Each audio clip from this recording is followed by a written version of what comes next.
الحمدللہ رب العالمین والصلاة والسلام علی سید الانبیاء والمرسلین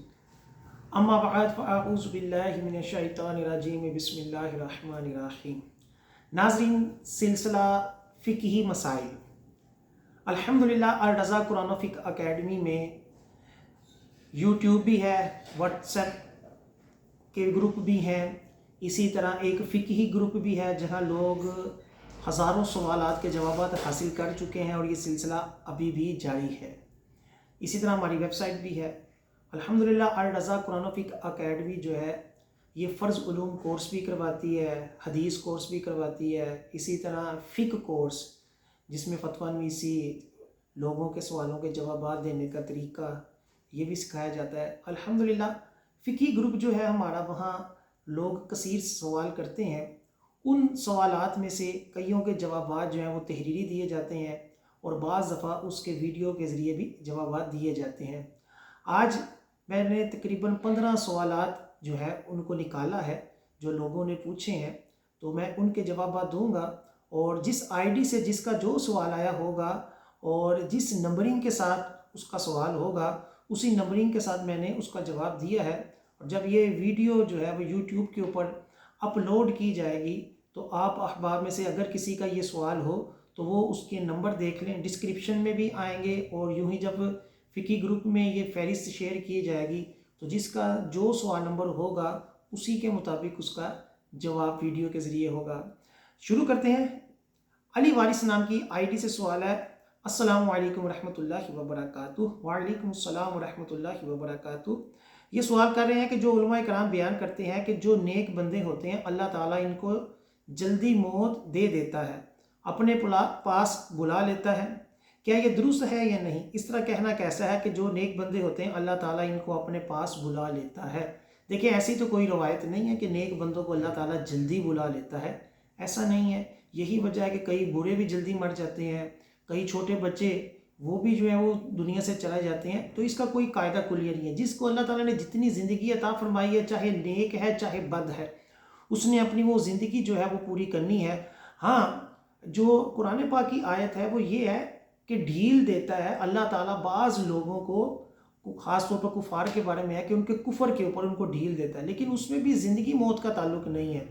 دنیا میں بعضوں کو جو بدکار ہوتے ہیں یا ظالم ہوتے ہیں تو بعض دفعہ اللہ تعالیٰ ان کو ڈھیل دیتا ہے کہ جتنا ظلم کرنا ہے کر لو، آخر تم نے میرے پاس ہی آنا ہے۔ شاید لوگ اس سے یہ غلط فہمی کا شکار ہو جاتے ہیں کہ لو جی شاید ان کی عمریں لمبی ہیں، ایسا نہیں ہوتا۔ کئی ظالم جو ہوتے ہیں، بدماش جو ہوتے ہیں، بلی جوانی میں جو ہے وہ مر جاتے ہیں، قتل ہو جاتے ہیں، تو ایسا کہیں کسی حدیث پاک میں نہیں آیا، نہ ہی ایسا نظریہ رکھنا چاہیے۔ اور بعض دفعہ جو ہے اس معنی میں، اس جملے میں کفر بھی بولا جاتا ہے۔ وہ یوں کہا جاتا ہے کہ اللہ تعالیٰ کو نیک لوگوں کی ضرورت ہوتی ہے، حالانکہ اللہ تعالیٰ جو ہے وہ ضرورت سے پاک ہے۔ فتاوی ہندیہ اور اس طرح دیگر جو فقہ کی کتابیں ہیں اس کے اندر یہ لکھا ہوا ہے کہ اللہ تعالیٰ کی طرف عجز کی، کسی ضرورت کی، کسی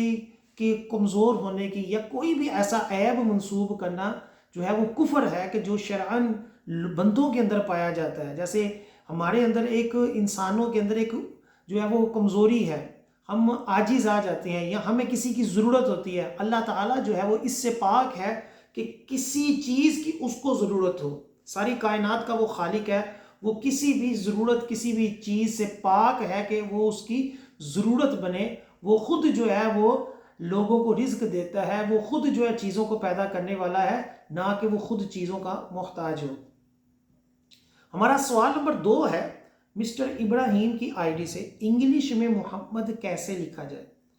او کے ساتھ یا یو کے ساتھ؟ یہ بھی آئے دن جو ہے اس حوالے سے بڑا لوگ اپنی اپنی تحقیقیں کر رہے ہوتے ہیں، جی یو کے ساتھ یہ معنی بنتے ہیں، او کے ساتھ یہ معنی بنتے ہیں، تو ایسا کچھ نہیں ہے۔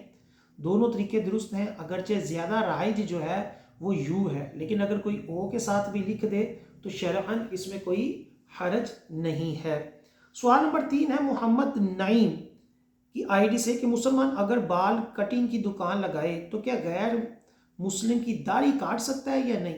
تو دیکھیں، مسلمان جو ہے وہ غیر مسلم کی داڑھی بھی نہیں کاٹ سکتا اور اس کی اجرت بھی نہیں لے سکتا، کیونکہ غیر مسلم جو ہیں یہ بھی شرعی احکامات کے مکلف ہیں، یعنی ان کے اوپر بھی شریعت کے احکام نافذ ہیں، ان کے اوپر لازم ہے کہ وہ اس کو کریں۔ اب اگر ایک بندہ جو ہے وہ چاہے کافر ہے، اگر وہ داڑھی نہیں رکھتا تو وہ گناہ گار ہی ہے. کافر ہونا اپنی جگہ ہے اور جو داڑھی کٹوا رہا ہے اس کا گناہ اپنی جگہ ہے، دونوں گناہ اس کو ملتے رہیں گے. لہٰذا اگر کوئی وہ گناہ کر رہا ہے، جیسے کافر شراب پی رہا ہے، حالانکہ وہ کہے جی ہمارے مذہب میں جائز ہے، تو کیا مسلمان کو اس کو شراب پیش کرنا جائز ہوگا؟ نہیں جائز ہوگا. اس کو شراب بیچنا بھی جائز نہیں ہوگا. تو اسی طرح داڑھی کٹوانا یہ ناجائز و گناہ ہے. اور اگر کوئی مسلمان کافر کی بھی داڑھی کاٹے گا تو وہ بھی اس کا گناہ کے کام میں تعاون ہے، جو کہ شرعاً جائز نہیں، اور اس کی اجرت بھی جائز نہیں ہوگی. سوال نمبر 4 ہمارے محمد یاسر کی، ابو عمار محمد یاسر کی آئی ڈی سے سوال ہے کہ کیا جماعت کے ساتھ کرسی کے آگے کھڑے ہو کر نماز پڑھ سکتے ہیں جبکہ صرف تشہد کرسی پر بیٹھ کر پڑھنا ہو؟ تو دیکھیں کرسی جو ہوتی ہے اس کے اوپر بیٹھ کے پہلے تو نماز پڑھنا ہی اس کے اوپر کلام ہے کہ اگر بندہ زمین پر سجدہ کر سکتا ہے اگرچہ کھڑے ہونے کی طاقت نہیں ہے تو کرسی کے اوپر بیٹھ کے نماز پڑھنا ہی جائز نہیں. اگر وہ زمین پر سجدہ کر سکتا ہے اگرچہ کھڑے ہونے کی طاقت نہیں ہے، کوئی مسئلہ ہے، بیماری ہے، بعض دفعہ تو بندے گھنٹہ ویسے باتیں کرتے رہتے ہیں کھڑے، لیکن جب کرسی کے اوپر بیٹھ جاتے ہیں جی کمزوری ہے، جی کمزوری آ گئی، جی ڈاکٹر نے احتیاطاً منع کیا ہوا ہے، تو یہ تو کوئی دلیل نہیں. اگر واقعی مسئلہ ہے بالکل نہیں کھڑا ہو سکتا بلکہ تکبیر بھی نہیں کھڑے ہو کر کہہ سکتا، تو پھر اس صورت میں حکم ہوتا ہے کہ زمین پر بیٹھ کر زمین پہ سجدہ کرے. کرسی کے اوپر تو تب نماز درست ہوتی ہے کہ جب زمین پہ بھی سجدہ کرنے سے عاجز ہو جائے، یعنی آنکھ بنوائی ہے یا کوئی اور ایسا مسئلہ ہے کہ زمین پہ سجدہ نہیں کر سکتا، تو اس صورت میں اجازت ہوتی ہے کہ اب وہ کرسی پر بیٹھ کر اشارے سے نماز پڑھے اور رکوع میں کم جھکے، سجدے میں زیادہ جھکے. اور جب کرسی کے اوپر نماز پڑھے گا تو پھر اگر وہ کھڑا ہوگا تو وہ پھر صفوں کے آگے آ جائے گا. اب اس کے لیے حکم یہ ہوتا ہے کہ وہ بیٹھ کر ایک ترتیب کے ساتھ پوری نماز پڑھے، اگرچہ کھڑے ہونے کی اس کے اندر استطاعت ہے، لیکن جب بندہ سجدہ کرنے سے عاجز ہو جائے تو اس کے اوپر قیام بھی فرض نہیں رہتا. اب اس کے لیے جب کھڑا ہوگا تشہد میں صرف بیٹھے گا تو اب وہ پوری نماز جو ہے وہ سب سے آگے کھڑا ہے، امام کے بعد کتنی گیپ ہوگا اور درمیان میں لوگ پیچھے ہوں گے اور یہ آگے ہوگا. تو یہ صف جو ہے اس کی خوبصورتی جو شریعت کے احکام ہے کہ صف بالکل برابر ہو، یہ صف کے واجبات میں سے ہے. تو اس طور پر جو ہے اس میں مسئلہ آئے گا، لہٰذا وہ کرسی پر بیٹھ کر ہی جو ہے وہ نماز پڑھے اور پوری کی پوری پڑھے اگرچہ قیام کرنے کی اس کے اندر طاقت ہو. سوال نمبر 5 ہے عظیم اقبال کی آئی ڈی سے حکومت وقت کے مطابق نویں جماعت کے پارہ نمبر 10 ترجمہ کے ساتھ پڑھانے کا کہا ہے، جبکہ جماعت میں ایک عیسائی طالب علم ہے، تو کیا وہ سپارے کو ہاتھ لگا سکتا ہے؟ تو دیکھیں قرآن پاک یا سپارہ یہ ہم کافر کو نہیں دے سکتے کہ بے ادبی کا خدشہ ہے، ویسے بھی وہ بے وضو اس کو چھوئے گا، دیگر معاملات ہیں. تو اب اس کے بارے میں حکم یہ ہوتا ہے کہ اس کو سکھایا جائے،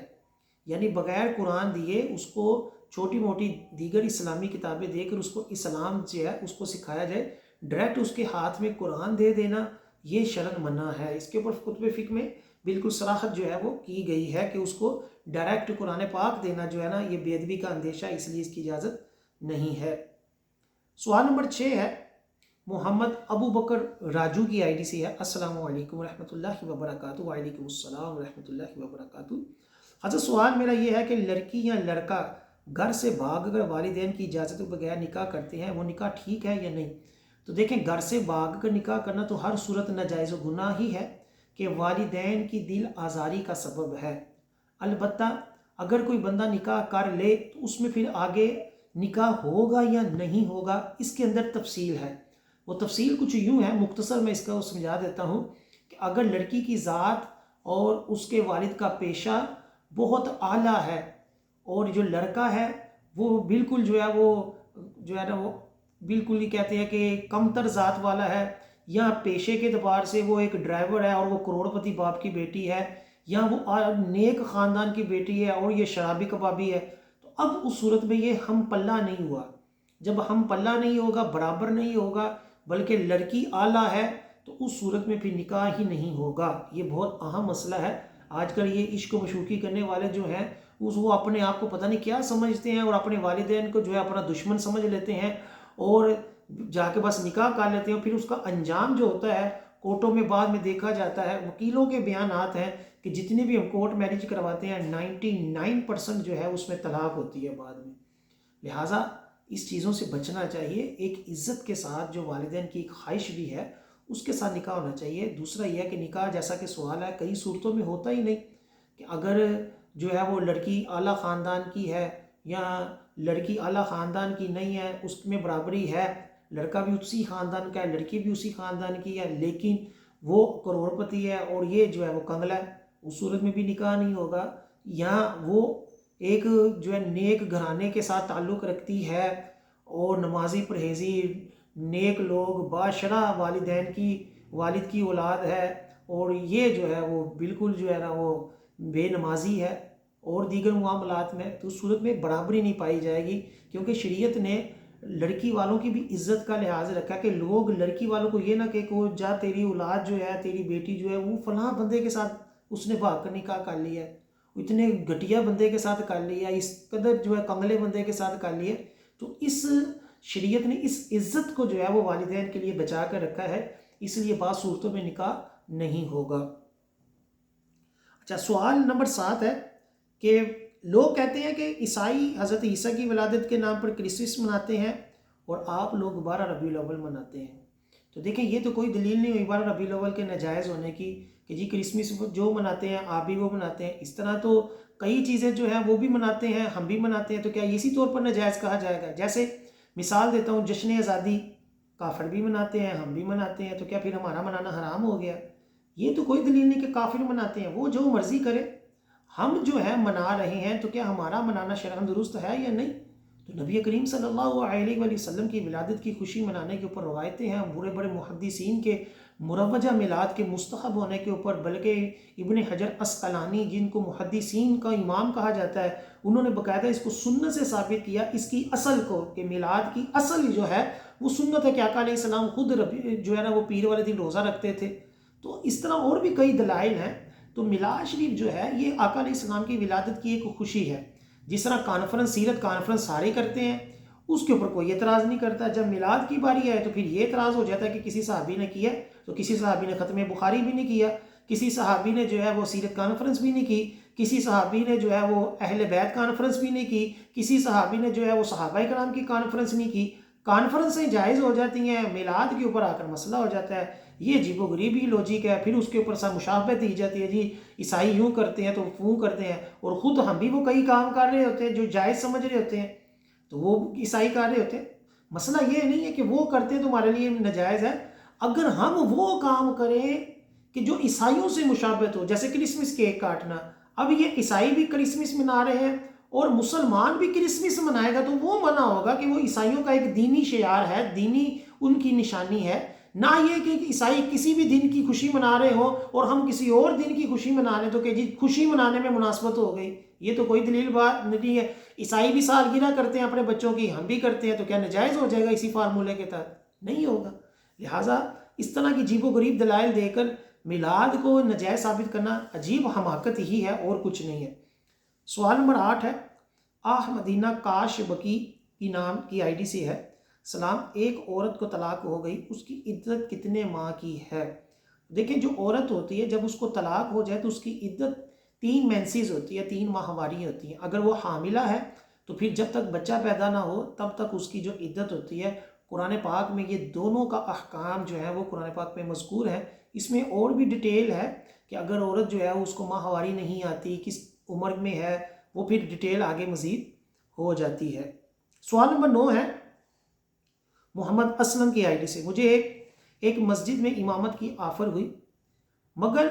میرے ساتھ مسئلہ یہ ہے کہ میں رات مطالعہ کی وجہ سے فجر کے بعد سو جاتا ہوں اور 1 بجے سے پہلے نہیں اٹھ پاتا، جبکہ 1:10 پر ظہر ہوتی ہے، کیا میں اکثر یا روزانہ بغیر سنت قبلیہ پڑھے نماز پڑھا سکتا ہوں؟ یعنی ظہر کی سنت قبلیہ پڑھے بغیر امامت کروا دینا یہ تو مکروہ ہے۔ احکام شریعت میں اس کے حوالے سے صراحت لکھی ہے کہ اگر امام صاحب جو ہیں وہ لیٹ ہو گئے، جماعت کا وقت ہو گیا ہے، تو امام صاحب جو ہیں وہ امامت کروانا چاہتے ہیں تو اس میں یہی ہے کہ پہلے سنتیں پڑھیں، سنتیں پڑھ کر پھر امامت کروائیں، اور اگر بغیر سنتیں پڑھے امامت کروائی تو یہ مکروہ ہے، کیونکہ سنت جو ہے ظہر کی اس کو پہلے پڑھنا سنت ہے۔ اور اگر یہ صورتحال ہے کہ جماعت بالکل آخری وقت میں ہے کہ اس کے بعد ظہر کا وقت ہی گزر جائے گا، اور کوئی اور جو ہے وہ ایسا امام بھی نہیں ہے کہ جو امامت کروا سکے، امامت کا اہل ہو، صرف یہی بندہ ہے جس کے پاس جو ہے وہ جس نے سنتیں نہیں پڑھی اور اس کے پاس ظہر کی سنتیں پڑھنے کا وقت بھی نہیں ہے، اس کے لیے یہ ہے اجازت ہے کہ وہ بغیر سنتیں پڑھے بھی ظہر کی امامت کروا دے، ورنہ اگر وقت کافی ہے جیسا کہ ہمارے یہاں ہوتا ہے تو اس صورت میں اس کا امامت کروانا درست نہیں ہے۔ لہٰذا یہ جو سوال پوچھا گیا ہے اس میں سنت قبلیہ پڑھے بغیر امامت کروانے کی اجازت نہیں ہے۔ سوال نمبر 10 ہے قاری نوید حسین نقشبندی، ان کی آئی ڈی سے السلام علیکم ورحمۃ اللہ وبرکاتہ۔ وعلیکم السلام ورحمۃ اللہ وبرکاتہ۔ مفتی صاحب میرا سوال یہ ہے کہ ایک کمپنی ہے جو مختلف بزنس کی ایڈ لگاتے ہیں، اس میں لوگ اپنے پیسے جمع کرواتے ہیں، 1 لاکھ کے پیچھے 6,000 روپے پرافٹ دیتے ہیں، ان کا یہ کہنا ہے کہ ہم پرافٹ نہیں دیتے، ہم تو ان کا رینٹ دیتے ہیں۔ تو یہ تو دیکھیں یہ تو عجیب سی بات ہے کہ جب ایک کاروبار جو کوئی کر رہا ہے اس کو ہم پیسے دیتے ہیں اور وہ اس کے اوپر ہمیں فکس 6,000 روپیہ دے رہے ہیں،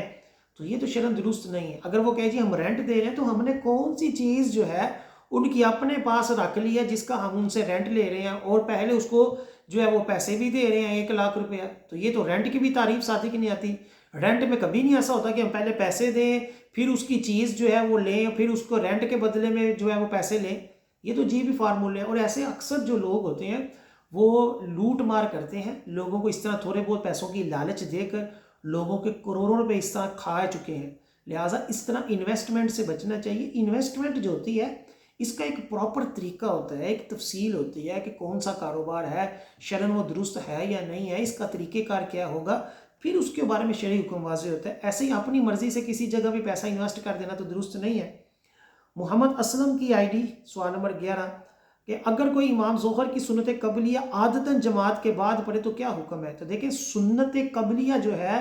اس کو فرضوں سے پہلے پڑھنا بھی سنت ہے، اگر عادت بنا لی ترک سنت کی بلا وجہ تو یہ تو ناجائز و گناہ ہے، اور ایسا امام بھی جو ہوگا وہ قابل امامت نہیں رہے گا۔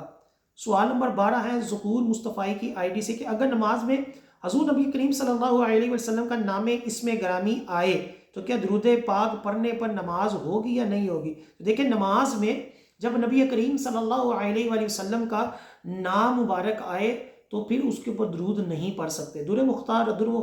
بہار شریعت میں یہ صراحت ہے کہ اگر بندہ نماز پڑھ رہا ہو اور کسی نے نبی کریم صلی اللہ علیہ وسلم کا نام لیا اور یہ جواباً اگر صلی اللہ علیہ وآلہ وسلم کہے گا تو نماز فاسد ہو جائے گی۔ اگر جواباً نہیں کہا بلکہ خود بخود جیسے نام لیا اور درود پاک بھی منہ سے نکل گیا، جواب کے طور پر نہیں نکلا تو تب بچت ہو جائے گی، لیکن اگر جواب کے طور پر کہے گا تو اس صورت میں جو ہے وہ نماز نہیں ہوگی۔ سوال نمبر 13 ہے منہاج عالم کی آئی ڈی سے مسجد میں بورڈ لگا کر دینی تعلیم دینا کیسا ہے؟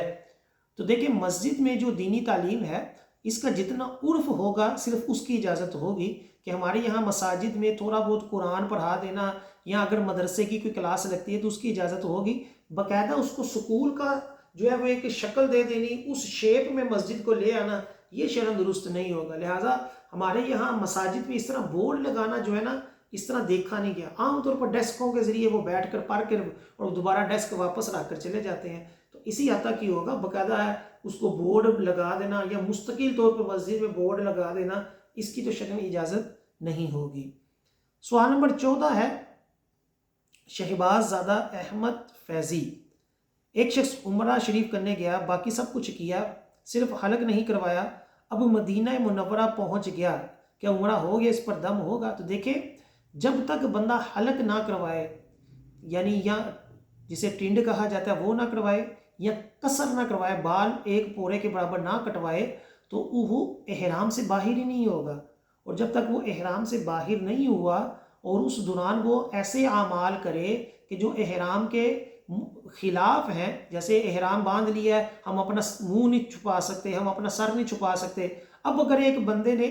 جو ہے وہ سارا عمرہ کر لیا لیکن ابھی تک حلق نہیں کروائی یا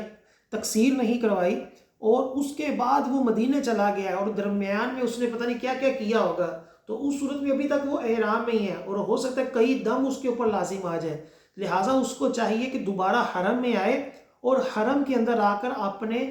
بال کٹوائے یا جو ہے نا وہ حلق کروائے، ٹینڈ کروائے، تب وہ احرام سے باہر نکلے گا۔ اور اس دوران اگر اس نے کئی ایسے کام کیے ہوں جو احرام کے مخالف ہیں تو اس صورت میں ہو سکتا ہے کئی دم بھی لازم آ جائے۔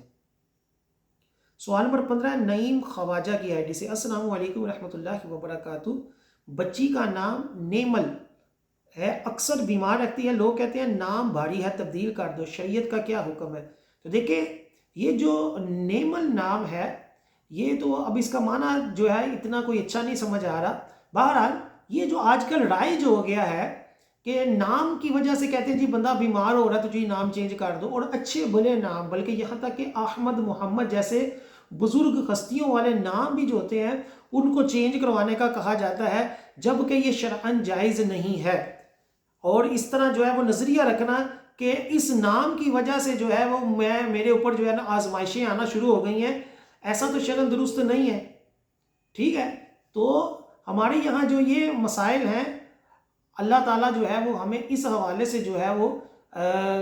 سمجھ عطا فرمائے۔ نام جو ہوتے ہیں ان کی وجہ سے بیماریوں کے اوپر جو ہے نا بیماریاں نہیں آتی، نہ بندے کی صحت کے اوپر۔ ہاں بعض نام ایسے ہوتے ہیں کہ جو مبارک نہیں ہوتے، اتنے اچھے نہیں ہوتے، لیکن اس کو منحوس قرار دے کر یہ الزام لگانا کہ اس نام کی وجہ سے میں بیمار ہو گئی ہوں یا ہو گیا ہوں، یہ منع ہے۔ اور بالکل اچھا نام جو بالکل درست ہے اس کو چینج کروا دینا یہ بھی عجیب غریب بات ہے۔ جو اچھا نام ہے اس کو رکھا جائے، بیماریوں کی وجہ سے اس کو چینج نہ کروایا جائے۔ ہاں جو نام ویسے ہی برا ہے، یہ اس کا معنی اچھا نہیں، اس کو ویسے ہی تبدیل کر دینا چاہیے، لیکن یہ بھی نظریہ نہیں رکھنا چاہیے کہ اس نام کی وجہ سے جو ہے وہ میں بیمار ہوتا ہوں۔ اللہ تعالیٰ عمل کی توفیق عطا فرمائے، اللہ تعالیٰ ہم سب کو دین سیکھنے اور سکھانے کی توفیق عطا فرمائے۔ السلام علیکم ورحمۃ اللہ وبرکاتہ۔